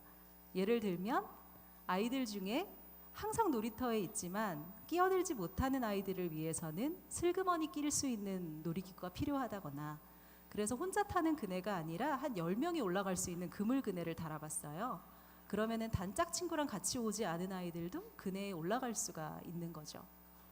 그리고 또 관찰을 해주신 거는 예를 들면 이 동네 아이들은 놀이터에 그네 타러 오는 게 아니라 사실은 뛰고 싶어서 오는구나 하고는 동네를 돌아보니까 그 동네에는 골목마다 차가 너무 꽉 차 있어서 아이들한테 정말 뛸 때가 필요했던 거예요. 그래서 놀이기구들을 다 바깥쪽으로 밀고 가운데에 충분한 공간을 마련해서 아이들이 뛰면서 그 희대의 인기 게임인 경찰과 도둑이 있습니다. 그래서 경도를 할 수 있는 공간을 마련하는 것도 사실은 UX 디자이너들이 관찰을 하고 인사이트를 뽑아주셨기 때문에 가능한 부분이었던 것 같아요. 요거는 학교 공간 프로젝트였어요. 학교 공간 프로젝트도 마찬가지로 학생들이 서로를 관찰하고 우리는 뭘 필요하는지를 관찰자가 되어서 서로 관찰하는 것으로 시작해서 공간 프로젝트를 했고요. 일러스트가 제일 의외시죠. 다른 것들은 다 그러려니 하실 수 있는데 일러스트를 같이 한 이유는 워크숍을 할 때 학생들이 학교 공간을 막 상상하면서 이랬으면 좋겠어요, 저랬으면 좋겠어요 라고 얘기를 하는 거를 포스트잇에 글로 적으면 아이들이 얘기하는 것과 저희가 이해하는 게 너무 다른 거예요. 그래서 일러스트레이터가 옆에서 그림을 동시에 그려주셨어요. 그래서 네가 얘기한 게 이 그림이니? 그러면은 아닌데요. 이거니? 그러면 그게 건축가에게 전달이 됐었던 거죠. 그래서 그런 모든 분들의 전문성이 모여져서 하나하나의 실험이 만들어지고 있습니다.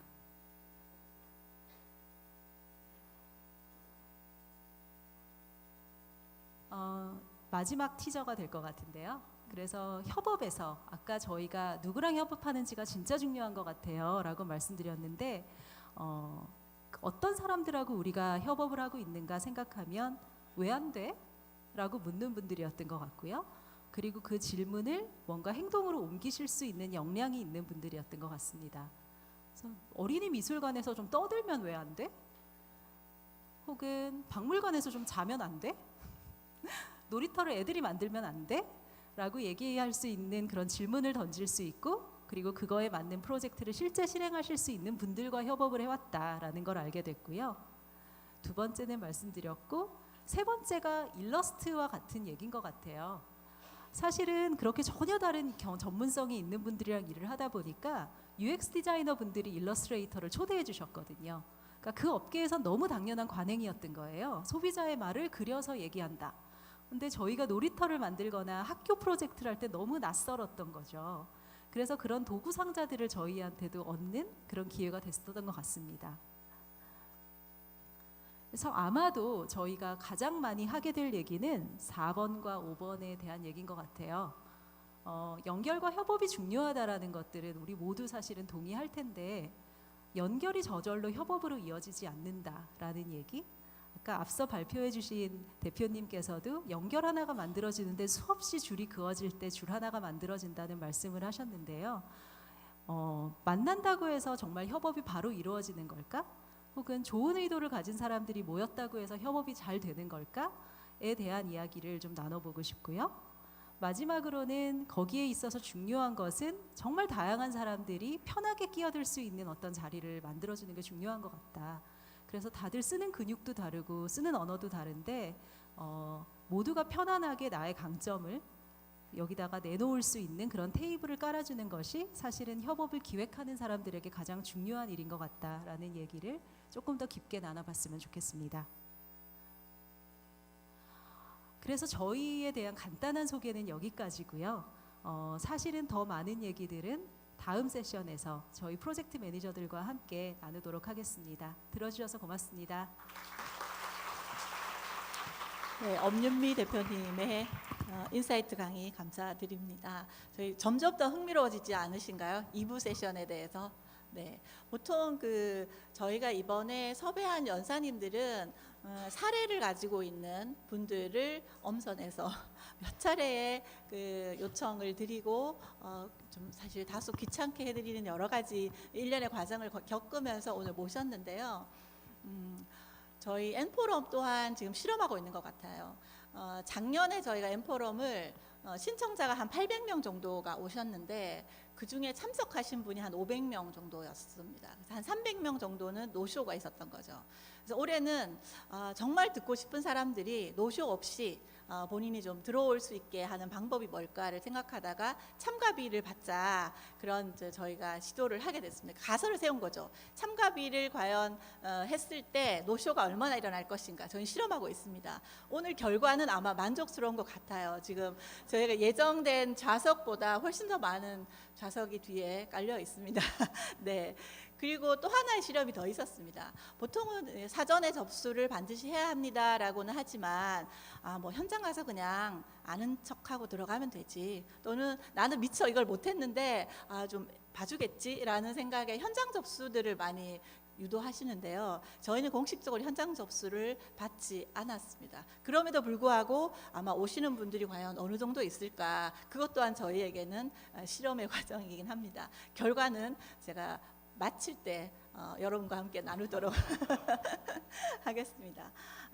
이제 마지막 연사님을 모셔볼 텐데요. 정말 숨가쁘게 달려오신 분입니다. 이번에는 기술과의 연결을 통한 사례를 어떻게 우리가 좀 학습할 수 있을까에 대한 고민을 하면서 최근에 비영리 현장에서의 블록체인과의 만남들의 사례가 하나씩 생기고 있습니다.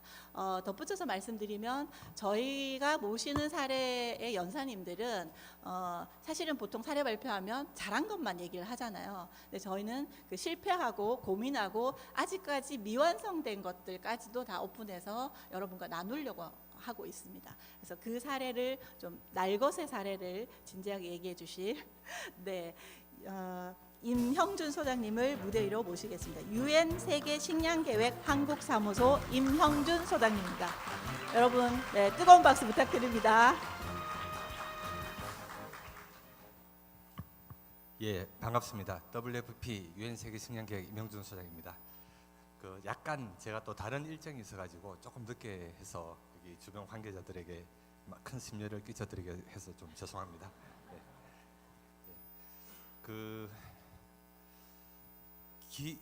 배고픔의 고통, 사람들이 여러 가지 고통이 있지만 이 배고픔의 고통만큼 또 큰 고통이 없습니다. 그래서 간디는 정말 이 인간이 존엄성을 갖추기 위해서는 이 고통을 극복해야 된다 이런 얘기를 했습니다. 지금 이제 한국에서는 이 배고픔이란 단어 자체도 이제 가물가물할 텐데요.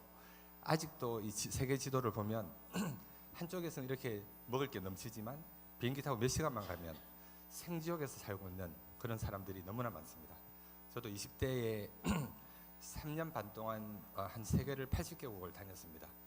그리고 거기서 제가 가장 제 마음을 아프게 했던 것이 휴먼 서퍼링, 인간의 고통이었습니다. 그 중에서도 가장 가슴 아팠던 부분이 배고픔, 기아였습니다. 그리고 지금 이 기아 지도를 보시면 아직도 8억 명이 넘는 사람이 아침에 일어나면 오늘은 과연 무엇을 먹어야 될지 밤에는 굶주린 배로 움켜쥐면서 고통스럽게 잠이 드는 그런 사람이 8억 명이 넘습니다. 기아 인구가 이제 많이 줄었습니다. 90년대 이후로 점점 줄어들고 14년에 바닥을 찍었습니다. 그런데 다시 늘기 시작했습니다. 이렇게 식량이 넘치고 이런 시대에 다시 인구가 늘고 있습니다. 그래서 너무 가슴이 아픈데요. 이게 또 그냥 기아가 느는 게 아니라 세계의 평화, 안정 이런 것들과도 많은 연관이 있습니다. 분쟁이 1년이 늘어나면 집 앞에서 총탄이 날아다니면 10,000명 중에 40명이 집을 떠납니다. 그런데 기아가 1%가 늘어나면 10,000명 중에 200명이 집을 떠납니다. 누가 집을 떠나고 싶겠습니까? 그러나 배가 고프면 정말 생명부지의 땅으로 몰릴 수밖에 없는 것이 바로 이런 상황입니다. 얼마 전에 예멘 난민들이 한 500명이 제주도에 들어갔다고 국내 여론이 떠들썩했었죠. 이때까지는 난민 이슈는 저 멀리 남의 땅의 얘기라고 생각을 했을 겁니다. 그러나 이제는 우리하고도 직접적으로 이렇게 와닿고 있고요. 유럽에서는 특히 독일 같은 나라들은 원점 지원을 합니다. 식량이 그래도 들어가면 안정이 되기 때문에 난민 수가 좀 줄어드는 효과가 있습니다. 그래서 독일 같은 나라, 프랑스 같은 나라들은 저희를 통해서 시리아, 예멘 이런 데 엄청나게 지원을 쏟아부고 있습니다. 그리고 식량이 이제 평화의 도구로 이렇게 쓸 수도 있지만 또 테러리즘의 도구로도 쓸 수가 있습니다. 아이시스 아시죠? 아주 극악무도한 집단이죠. 이 사람들이 왜 될까요? 청년들이 일할 데가 없고 배가 고프고 그럴 때 아이시스 같은 데서 들어오라고 돈을 주고 밥을 주면 들어가는 겁니다. 그래서 그 사람들이 나쁜 것이 아니고 식량이 이렇게 나쁜 도구로도 쓸 수 있다, 이런 말씀도 드리고 싶습니다. 유엔에서는 이 기아 문제를 해결하기 위해서 많은 노력을 해왔습니다. 2000년부터 2015년까지 MDG 이것을 절반으로 줄이자 1번이었습니다. 그리고 SDG 2016년부터 30년까지 기아를 없애자 제로 헝거, 이게 아직도 최우선순위입니다. 한마디로 말하면 그 어떤 사람도 굶어서는 안 된다는 겁니다. 이 풍족한 시기에 단 한 사람이라도 굶는 사람이 있다면 이것은 우리 모두의 책임이다. 이것이 제로 헝거입니다. 이 제로 헝거를 위해 일하는 기관이 바로 제가 근무하는 WFP입니다. 세계에서 가장 큰 인도적 지원 기관이고 지금 이 순간에도 60대의 비행기, 40대의 배, 5,000대의 트럭이 가장 헐벗고 굶주린 사람을 돕기 위해서 전 세계를 누비고 있습니다. 저희가 하는 일은 두 가지입니다. 첫 번째는 사람의 생명을 구하는 긴급구호입니다. 여러 가지 재난이 있습니다. 자연재해, 그리고 인재, 사람이 만든 재앙입니다. 전쟁이나 이런 것이죠. 그리고 또 하나는 개발입니다. 그렇게 사람의 생명을 구해도 결국 이 사람들이 스스로 자립할 수 있도록 만들어주는 것이 개발 사업입니다. 이 두 축을 가지고 저희는 현장에서 일을 합니다. 올 초에 케냐의 IOC 위원 폴 테라가 씨가 저희 사무실에 찾아왔습니다. 이분이 이제 배가 고파서 WFP에서 학교에서 밥을 주기 때문에 그 밥을 먹으러 아침마다 학교에 뛰어다녔답니다. 뛰어다니다가 자기가 뜀박질에 재능이 있는 걸 알고 마라토너가 됐고, 그리고 금메달을 따고 세계적인 마라토너가 되고 이제 IOC 위원까지 됐습니다. 그래서 오늘의 나를 있게 한 것은 이 진짜 학교에서 주는 밥 한 그릇이었다고 감사를 표하러 저희한테 왔었습니다. 그래서 저희는 2030년까지 제로 헝거, 정말 그 누구도 굶지 않는 세상을 만들고 싶습니다. 어떻게 해야 되느냐? 그 어떤 한 개인, 한 기관, 한 국가가 이것을 이룰 수는 없습니다. 결국 손에 손을 잡고 함께 협업을 해서 이것을 만들어 가야 됩니다. 그리고 가장 중요한 것은 혁신이라고 생각합니다. No business as usual. 기존에 하는 방식으로는 이 기아라는 거대한 쓰나미를 끝낼 수 없다. 그래서 혁신이 너무나 중요하고 저희는 독일의 민헨에 혁신센터를 만들었습니다. 그래서 저희 전 사무총장께서 이런 말씀을 하셨습니다. 새로운 아이디어, 새로운 도구, 새로운 솔루션을 가지고 정말 완전히 이 기존과는 다른 그런 노력을 해야 기아를 끝낼 수 있다, 이런 얘기를 하셨고, 그래서 지금 아주 많은 아이디어들이 지금 움직이고 있습니다. 크게 5가지의 혁신 사업들이 진행이 되고 있습니다. 드론, 로봇, AI 로보틱입니다. 또 농업 기술, 그 다음에 디지털 엔터프레뉴어십, 그리고 모바일 폰을 통한 솔루션, 그리고 여러분이 관심이 많은 이 블록체인입니다. 그래서 그리고 이 혁신 사업들이 전 세계 곳곳에서 지금 아주 활발하게 지금 이루어지고 있습니다. 저희 혁신의 단계를 조금 소개를 시켜드리면, 처음에 저희가 이제 현장 곳곳에서 여러 가지 도전들에 직면을 하게 됩니다. 이런 도전들을 알려주면 저희가 부트캠프가 있습니다. 그래서 3인 1조로 된 여러 가지 아이디어를 가진 분들이 아이디어를 내고, 거기서 이제 좋은 아이디어들은 초청을 받습니다. 그래서 아이디어 경진대회를 합니다.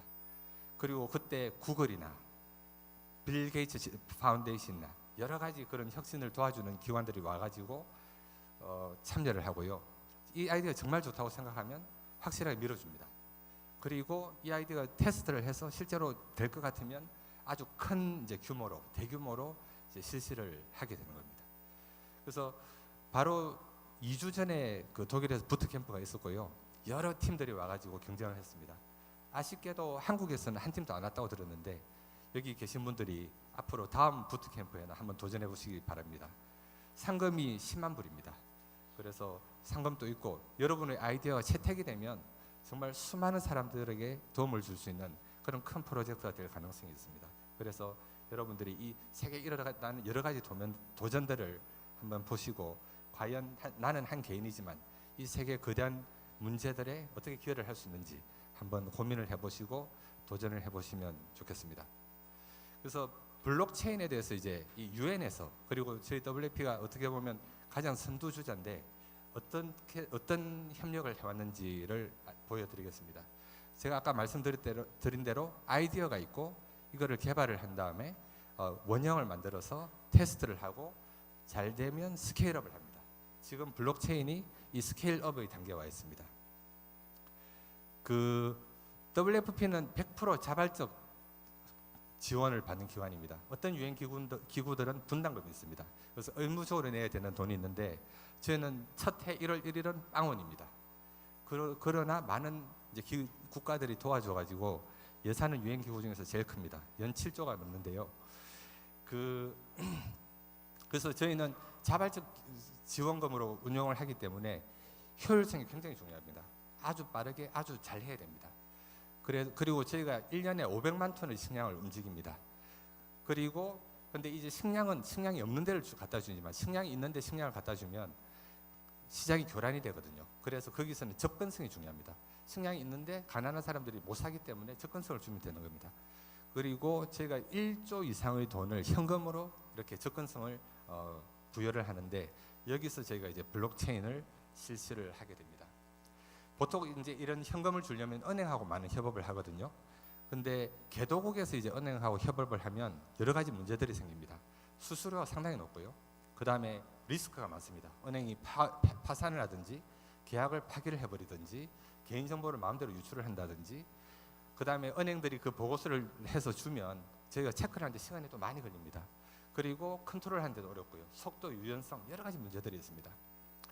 그래서 저희는 이제 이 블록체인을 페이먼트 밸류 체인, 이 지불 가치 체계로 이제 규정을 하고 이제 시작을 했습니다. 그래서 이제 왜 블록체인을 하게 됐느냐, 몇 가지 설명을 드리면, 그 여러 이제 다양한 사람들이 동시에 이걸 쓰게 됩니다. 그렇게 되면 그 어떤 한 사람의 마음대로 이걸 바꿀 수가 없습니다. 그러면 이 데이터는 동시에 이렇게 업데이트가 되고, 또 중간 은행 같은 매개가 필요가 없습니다. 그렇기 때문에 오히려 이게 훨씬 그 신뢰가 있고, 그 다음에 중앙에서 누가 주물럭주물럭 하는 사람이 없기 때문에 오히려 빠르고, 그 다음에 그 위험으로부터도 안전하다고 생각을 하게 됩니다. 그래서 이제 이 블록체인을 테스트를 하고 실제로 굉장히 빠른 시간 내에 엄청나게 빠른 속도로 움직였습니다. 보시면 작년 1월 1일 날 이제 이 처음 컨셉이 이제 발표가 되었고요. 5월에 벌써 이제 조르단에서 그 실시를 하게 됩니다. 제일 처음에는 파키스탄에서 100명으로 시작을 했습니다. 6월 달에. 근데 이게 너무 잘 되는 거예요. 그래서 요르단에서 10,000명으로 시작을 했다가 작년 연말에 10만 명으로 늘어났습니다. 그리고 이게 이제 그 은행 수수료 이런 게 상당히 비쌌는데 이게 이제 거의 없어졌습니다. 그래가지고 10만 명 하는데 15만 불이 전략이 됐습니다. 그리고 그다음에 이 데이터를 베리파이 하는데도 훨씬 좋아졌고요. 그다음에 그 여러 가지 이제 그 또 안전성이라든지 프라이버시 이런 면에서도 강화가 되었다고 저희는 봤습니다. 그래서 이제 요르단에 있는 시리아 난민들은 WFP가 지정한 슈퍼마켓에 가서 눈만 한 번 깜빡이면 그 식량을 구입을 할 수가 있습니다. 우리나라보다 더 발전했습니다. 홍채 인식 시스템입니다. 그냥 슈퍼마켓에 가서 눈동자만 보여주면 식량을 구입을 할 수 있는 겁니다. 그래서 이제 이런 그래서 그 전자지갑이 만들어지고 그냥 지갑을 열 필요 없이 이렇게 되는 겁니다. 그리고 이 모든 데이터는 블록체인을 통해서 정리가 됩니다. 그래서 저희는 이제 이더리움을 쓰고 있습니다. 이더리움이 아무래도 가장 이제 많은 디벨로퍼들이 들어가 있고 가장 또 이렇게 많은 사람들이 쓰는 시스템이라서 지금 이더리움을 이렇게 쓰게 되었습니다. 그래서 어떤 카드도 필요 없고 뭐 현금도 필요 없고 그냥 은행에 가서 자기 눈동자만 보여주면 그 슈퍼마켓에 가서 눈동자만 보여주면 이렇게 스캔을 해서 식량을 구입할 수 있는 이런 시스템이 되는 겁니다. 그래서 어떤 장점이 있느냐? 기존의 시스템과 어떤 장점이 있느냐? 일단 그 은행을 안 쓰고요. 그 다음에 은행을 하면 굉장히 복잡합니다. 일단 그 지원받을 사람들의 리스트가 필요하고 그 다음에 그 사람들한테 10,000명이면 10,000건의 거래 트랜잭션을 해야 됩니다. 그런데 여기서는 그냥 막바로 되는 겁니다. 그래서 WFP는 실시간으로 이제 모니터만 하면 되는 것이고 그 다음에 10,000건을 할 것을 50분의 1로 줄였습니다. 200건만 하면 되고 수수료도 굉장히 많이 줄었습니다. 이런 장점이 있고요. 그 다음에 훨씬 빠르고 그 다음에 효율적이고 많은 돈을 절약할 수 있고 그 다음에 훨씬 안전하고 이런 장점이 있습니다. 그래서 이제 그런 위험들이 훨씬 많이 저감이 되고요. 그 다음에 ID 문제가 있습니다. 난민들은 그 ID가 없습니다. 근데 이제 이 블록체인을 통해서 그런 거래 기록들이 ID가 되는 겁니다. 그래서 지금 보면 유엔 기관들끼리 유기적으로 이제 하나의 ID로 WHO의 의료 기록, 유니세프의 교육 인증서, WFP의 영양 데이터, UNHCR의 홍채 이런 거와 연계해서 훨씬 효율적으로 관리를 할 수가 있습니다. 그리고 향후 계획은 작년에 100명에서 올해 50만 명까지 이제 늘릴 계획입니다. 그래서 아주 급속하게 이렇게 사람들이 늘어나고요. 저희 생각에 이것이 더욱더 확대가 되면 아마도 거의 2천억 정도 절감을 할 수 있다. 이 말은 780만 명을 더 먹일 수 있다. 이런 말이 됩니다. 그래서 굉장히 많은 장점을 저희는 보고 있습니다. 그리고 지금 이제 이 난민들 지원뿐만 아니라 스플라이 체인, 그러니까 기부를 하면 그때부터 수혜자 손까지 식량이 전해지는 그 아주 복잡 단단한 과정들을 이제 블록체인으로 하는 그런 시도를 하고 있습니다. 그래서 지금 저희가 이제 식량을 주는 게 굉장히 복잡합니다. 어떤 곳에서는 이렇게 비행기로 식량을 떨어뜨리기도 하고 당나귀로 옮기기도 하고 사람이 옮기기도 하고 뭔가 수단을 다해서 뗏목으로 옮기기도 하고 그렇게 합니다. 근데 이것들을 이제 페이퍼로 하려면 너무나 복잡합니다. 이것들을 이제 블록체인으로 하겠다는 겁니다. 그래서 이 모든 과정들을 투명하게 더욱 빠르게 하겠다는 그런 생각을 가지고 있고 이미 루안다에서 지금 이 테스트를 하고 있습니다. 그리고 튀니지아에서는 학교 급식을 이제 블록체인으로 테스트를 하고 있습니다. 그래서 이제 이 학교 급식이 되는 이 과정들 1,500개에서 40만 명의 학생들을 돕는 이것들을 지금 파일럿으로 테스트를 하고 있습니다. 그 데벌이라는 회사와 이제 테크 회사와 협력을 해가지고 이걸 시작을 했고요. 그 상세한 내용은 나중에 질의응답 시간에 얘기를 드리겠습니다. 어쨌든 이런 협력들이 지금 일어나고 정부에서도 이 튀니지 정부에서도 굉장히 적극적으로 협력을 하고 있습니다. 그리고 이게 혹시 해킹도 당하고 그러는 것 같던데 문제는 없느냐 이런 우려도 많이 있는데 일단 저희들은 이 오픈 소스고 여러 가지 테스트를 하고 있는데 현재까지는 상당히 괜찮다는 결론을 내리고 있습니다. 그래서 이 블록체인이 앞으로도 이제 더욱더 활용이 될 거라고 저희는 생각을 하고 기대를 하고 있습니다. 지금 거의 시간이 다 됐죠? 예. 그 아까 음식 쓰레기 얘기를 잠시 했는데 저희 이거는 지금 저 뛰어넘도록 하겠습니다. 그래서 어쨌든 그 케네디 대통령이 Ask what you can 이란 말을 했습니다. 당신이 무엇을 할 수 있느냐, 어떻게 이 세계적인 문제에 기여를 할 수 있겠느냐, 이 질문에 대해서 한번 같이 고민을 해보고 정말 우리나라가 이렇게 기아를 극복했듯이 전 세계가 정말 제로 한글을 성취하는 그런 세상이 되기를 바라면서 제 강연을 마치도록 하겠습니다. 감사합니다. 아우, 네. 숨가쁘게 달려오셔서 또 짧게 강의해 주셔서 감사합니다. 이명주 소장님께서는 2부 세션까지 계속 계실 거예요. 그래서 궁금하신 것들은 그때 더 들어가서 질문하시면 좋을 것 같습니다. 제가 1부 세 분의 연사님들의 이야기는 여기서 마치고요. 사실 세 분이 얘기한 것의 핵심 그 관통하는 하나의 키워드가 있는 것 같습니다. 그것이 바로 우리가 해결하고자 하는 사회 문제 해결을 어떤 방식으로 누구와 어떻게 하는가에 대한 여러 가지 고민과 인사이트를 주셨던 것 같습니다. 2부 순서에 대한 안내 잠시 드리겠습니다. 명찰을 확인해 보시면 명찰 위에 색깔이 아마 3가지 종류의 색깔로 나누어져 있습니다. 그래서 초록색, 여기처럼 녹색으로 되어 있는 명찰을 가지신 분은 여러분이 선택하신 블록체인 세션입니다. 이곳 메인홀에서 블록체인 세션이 이루어질 거고요. 그 다음 주황색을 갖고 계신 명찰 소지하신 분들은 월드비전의 사례를 한 걸음 더 들어가서 볼 수 있는 윤재영 대표님과 좀 더 가까이서 만날 수 있는 기회가 있을 겁니다. 그리고 베이지 색깔의 명찰을 가지신 분들은 엄윤미 대표님과 함께하는 새로운 실험, 협업을 배우다 세션으로 들어가시면 되겠습니다. 이 강의장을 나가시면 맞은편에 저희가 세션 2군데 들어갈 수 있는 입장이 있고요. 여러분 등록하실 때 신청하셨던 세션의 이 명찰 색깔을 통해서 입장 확인이 됩니다. 그래서 다른 색깔의 명찰을 가지신 분들은 그 세션에 들어갈 수가 없습니다. 이것 또한 저희의 새로운 실험입니다. 네, 그럼 1부는 여기서 마치고요. 복도에서 마련된 다과를 잠시 드시고 3시에 3시에 세션장으로 입장해 주시면 되겠습니다. 네, 다시 5시까지 여기서 다시 뵙겠습니다.